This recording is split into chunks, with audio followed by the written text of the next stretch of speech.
Below, this video will outline the EMR configuration steps for specialists who are only participating in the CII part of the CII-CPAR project.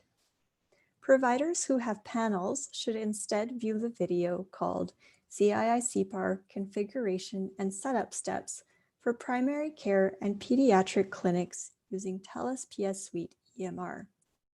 This video is linked to in the notes below. Specialists participating in CII can send individual consult reports from their EMR directly to Alberta Netcare.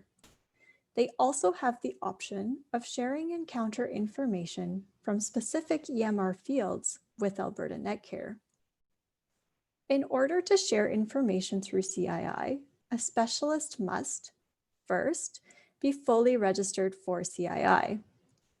For more information on the registration process, please refer to the Clinic Journey section of the CII-CPAR Team Toolkit that is linked to in the notes below. You can also go to Alberta Netcare's Learning Center, CII-CPAR page to connect with the CII-CPAR implementation consultant. The link to this page is also in the notes below.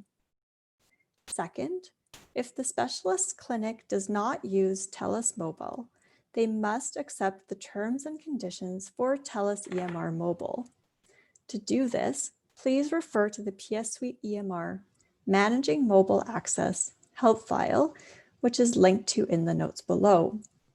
You may also call the PS Suite support team should you require additional support. If you already use TELUS Mobile, you can skip this step. The final step is to configure the PS Suite EMR to send consult reports and, if desired, encounter information to Alberta Netcare. Now, let's go to the EMR to see what steps need to be completed to configure the EMR appropriately. First, we will want to ensure that the PS Suite EMR is configured to allow the encounter information to flow. Note that to complete this step, you need administrator privileges in the EMR. To ensure your EMR is configured appropriately, go to Settings and click on Preferences. You will then be prompted to enter your password. Enter your password and click OK. In the window that pops up, you'll want to click on Outbound Interfaces. In here, you'll want to ensure that the Outbound Encounter Interface plus Chart Summary checkbox is checked off, as it is in this case here. Note that this setting applies to the whole office and only needs to be checked off once.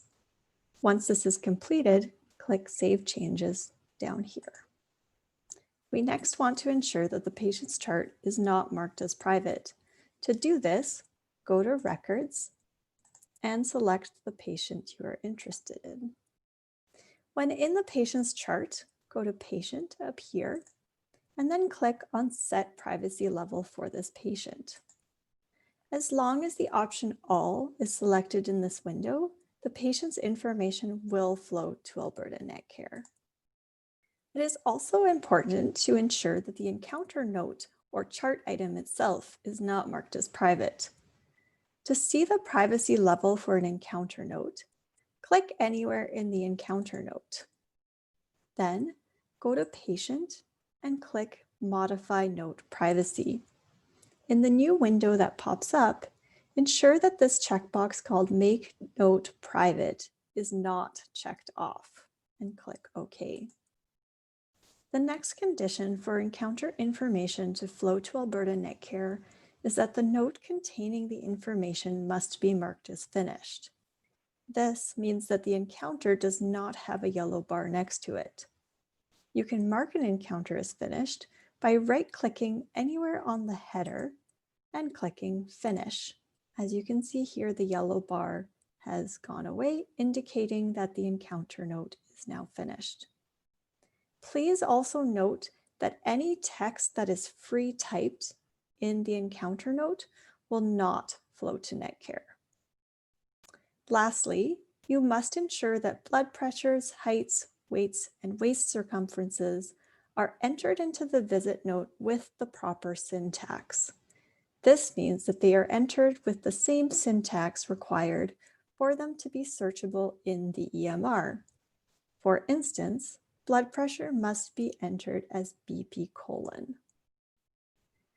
If the proper syntax is not used for these kinds of data, they will not flow to Alberta Netcare. Please refer to the PS Suite EMR online help file called Best Practice Using Categories when Entering Vitals Data for more details about the proper syntax to use. This help file is linked to in the notes below. To summarize, all of the following conditions must be met for encounter information to flow to Netcare. The physician attached to the encounter must be fully registered for CII. Second, the PS Suite EMR must be configured to allow the encounter information to flow. Third, the patient's encounter and chart must not be marked as private. Fourth, the encounter note must be marked as finished. Lastly, you must ensure that encounter data such as blood pressure, height, weight, and waist circumference are entered into the EMR with the proper syntax. Also note that if a locum covers for a provider who is fully registered for CII and all of the above criteria are met, then the encounter information will continue to flow to Alberta Netcare. For more information, please refer to the CII-CPAR locum document linked to in the notes below. Now, what if you need to modify an encounter that has already been sent to Alberta Netcare?